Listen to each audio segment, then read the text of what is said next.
What's up, guys? So, day three. Yeah, day three. It's Friday afternoon. Don't mind the beer in the hands. We're done with power tool. Well, most of the power tools. We're done with power tools and all that. Jordan stopped by. The man behind the scenes here. He's the guy that decided to bring me a camper, and we're tearing this sucker apart. I can't believe we're doing it, honestly. It's going to be my home away from home, second home, again. So, Noah's running the camera. He's behind the scenes, and we've been here for about an hour, half hour or so, talking about plans and what you want to do. Yep. What exactly do so you travel? Yeah, it started putting up wind turbines pretty much. Nice. But now it's pretty much all on the electrical side. I haven't climbed a turbine in 6-7 years or something like that. So it's all like substation and the underground and then the transmission lines and stuff. But still the renewable energy sector and division. So you live in this thing when you're out? Yeah, I get to come home. You know, we get these rotations where we get to go home for like 5 days, maybe once every 6 weeks or something. Other than that, yeah, I mean, me and a whole bunch of other guys live in these things all the time. Wow. And so rain, wind, snow, sleet, hail. And I couldn't tell you how many guys right now in New Mexico and South Texas, they just, all they do is complain about when they have a day off because their camper will not stay below 80 degrees, 85 degrees, no matter how many ACs they have, no matter how long they run them. And I know what their pain's like. It's terrible. Right. So you either work or you sit home and sweat. So you work and sweat, or you sit at home and sweat? Pretty much, yeah. It's terrible. That sounds sucky. Yeah. So some of our plans, what he and I have been talking about, this back wall. I showed some pictures. You saw a couple of pictures and videos. The back wall, you're like this much insulation in the back of this thing. The slide has almost no insulation in it. The roof has almost no insulation in it. It's a light camper, but they're using insulation from the 1920s, 1930s. It's obscene. What we're going to do is the same thing we did with our camper in some of the other videos. We're going to fill each one of these squares in with rigid foam, and then you and I talked. We've got some thermal bridging going on, so we're actually going to add a full sheet of 1-inch foam on the inside, so you're going to lose an inch of space, but we're going to increase that insulation factor huge, which should make a difference in your heating and cooling.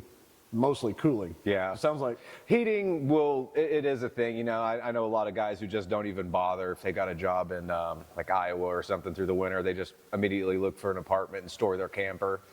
You got the skirting, I get that, and I'm still going to have to figure out a way to get it professionally skirted. But yeah, it's heating is still a thing. I would like to be able to live in this in the snow. There's no reason shouldn't be able to. You can usually find camper spots or somewhere within a reasonable distance to the job site.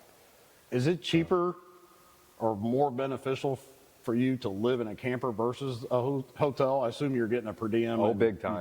Yeah, like especially in South Texas. I know there were campers, I was paying $250 a month for my camper spot. And I mean, you know, you're getting $800 to $1,000 a week in per diem. Oh, wow. So, yeah. So it's a thing. It's a thing, man. Yeah. Now, you know, what you don't want is a big camper payment. Right. You know, the big POS camper that's going to fall apart and you're still paying on it. So, you know, you just get it paid off as quick as possible and then save up and get it professionally done by someone who actually knows what they're doing, like yourself.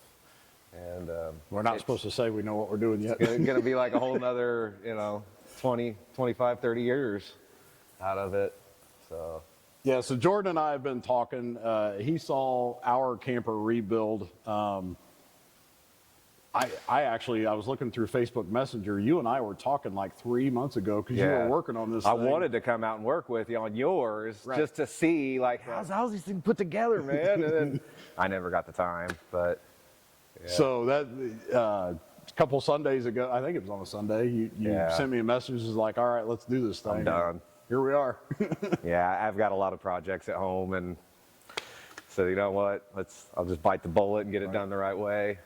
I don't have a shop with a forklift to pull the slides out and everything. Yeah, forklift, and you need a forklift and a Noah. Yeah, I was gonna say the Noah was the second thing I didn't have. So. It helps a lot. I got a Caleb, and I know he'll watch this, so give a shout out to Caleb. So Nice. So you're digging the YouTube daily big postings time, thing. big time. So are my buddies. So That was a mistake. Well, not a mistake, but I'm like, how am I going to show this guy that we actually know what we're doing and that we're actually doing what we're doing? And, you know, you threw some cash down and we want to make sure that you understand that we're going to take care of this thing and you see the progress as it goes. I've built enough power plants to know when someone takes pride in their work. And you can't teach that. You can't read it in a book. And, you know, I've been around, I've been waiting, I told you, like 4 years to find someone who wanted to do this, someone who knows that these campers are, you know, poorly built houses on frames, but they can be salvaged and made into something great. And it took a long time of waiting, but found them. It's in Brownsburg, Indiana. So. Well, we're going to give it a shot. So we're still new at this. Yeah. And I told you up front. I'm fine with that, you know. There's stuff that we figure out each time. We did our camper, and that was supposed to be a roof job, supposed to be a 2 or 3 week roof job, and the next thing you know, the wall actually That's fell another off reason I right stopped. here. That's another reason I stopped. When the wall fell, I was like, that could happen to me in my backyard. Yeah, there's actually still actually, the mark for the wall is right here. So, you know, we learn a little as we go. What we have learned is you don't have to be a rocket science to put these things together.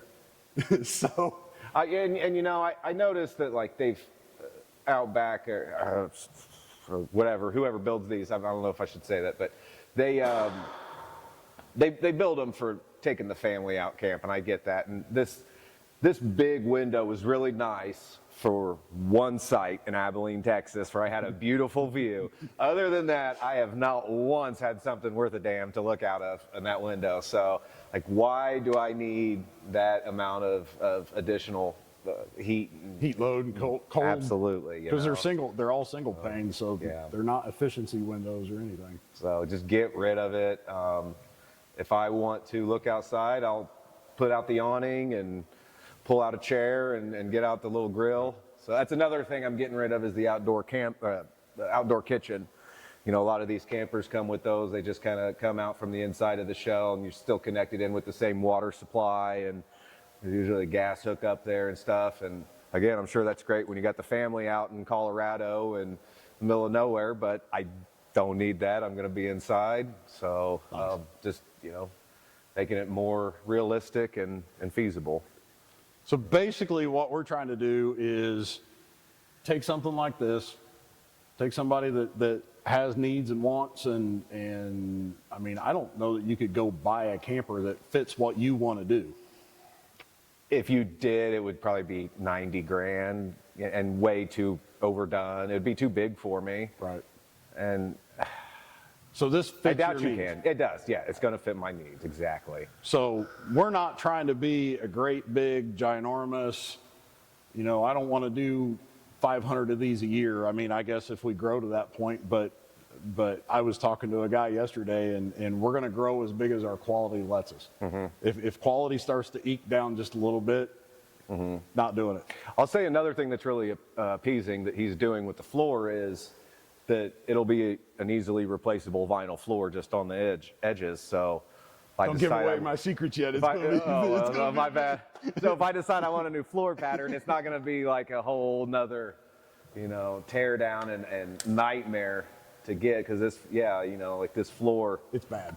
Well, that, and it's underneath the wall. So if you want a new floor, you're either doing that peel and stick tile, which isn't going to work, and then you're putting it on the same crappy floor already. So we're actually going to do a video. I've got a design that we're going to fix this thing. And if you haven't seen any of our other stuff, this is, it's a foam core floor. So a thin piece of wood, 1.5 inch styrofoam, another thin piece of wood, and that's his floor. And there's tons and tons and tons of soft spots all through there. So, and they put the vents, the vents are there. So you're going to see in some videos, once we get into this thing, you'll see the videos where we're starting to go back. So it's a surprise for now. But when we get done, your floor, you're not going to need to redo the floor ever. So, and there is actually a big thread about this particular year and model campers where they did try something different with the floor and the vents throughout the middle. And you know, I give people credit for trying new things all the time, Sure. but it didn't work. The floor did not last the camper. Luckily, the roof did. If it hadn't been for the roof, the thing would really be not salvageable. It'd be totaled. But it's going to get all new life again. Yeah, I'm excited. It's going to be fun. So the plan is we're going to keep doing these daily updates, and like today, we spent all day today on it. He's got a big slide on this side, and when we started this morning, the slide was completely together. When we finish tonight, it's completely ready to rebuild. The aluminum's prepped, all the staples and nails and glue and all that stuff's gone. So that slide will get rebuilt first of next week, and we'll set it off to the side, and then we're going to get into the back end of this thing. But each day we're going to do a quick 5-10 minute video, and it'll go. I've got it listed in your playlist, so you can go back and boom, it's just basically a YouTube progress report. I think it's cool. Yeah, it is. I worked for Caterpillar dealership for about 9 years, and the way that you are cleaning up all the parts before you put them back together is the same way like guys would rebuild a transmission.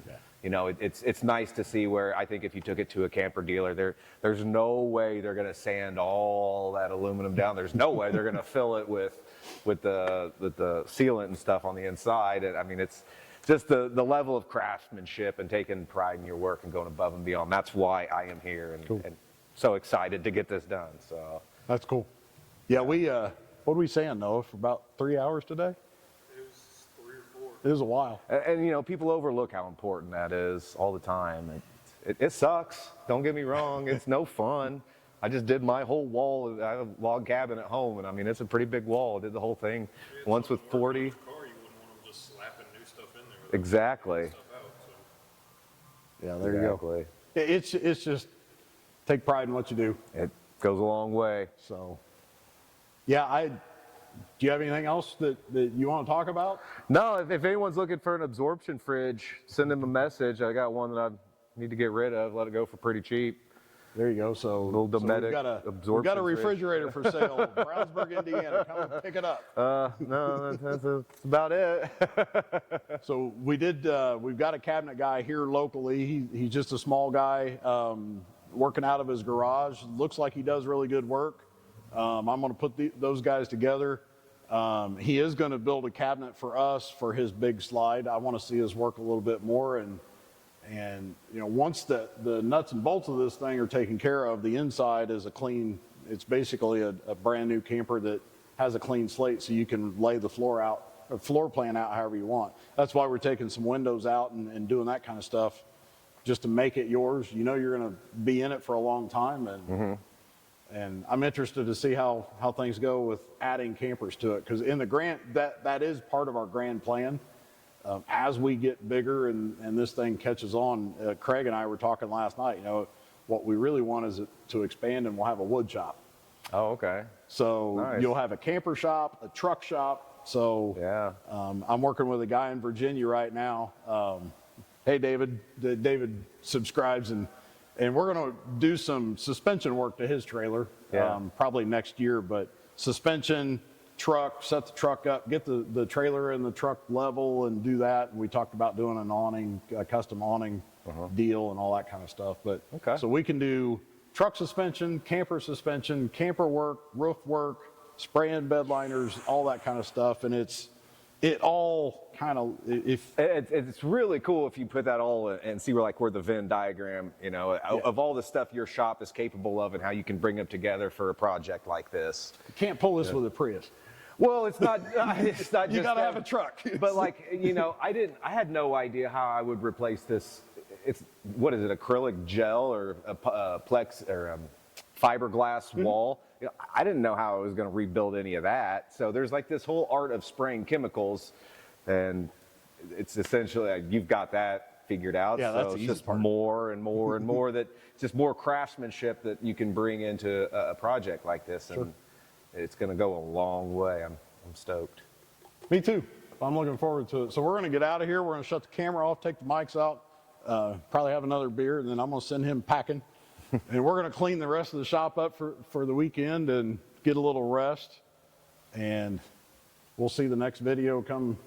See, we'll post this Saturday morning. I think Noah can get that. We'll post it and then we'll just keep doing it. So we'll get back into it next week. And yeah, just hit the subscribe button and follow along, and you'll see how Jordan's getting a new camper. We'll figure it out from there. Sounds good. All right, guys. Thanks Thank for you. watching. Later.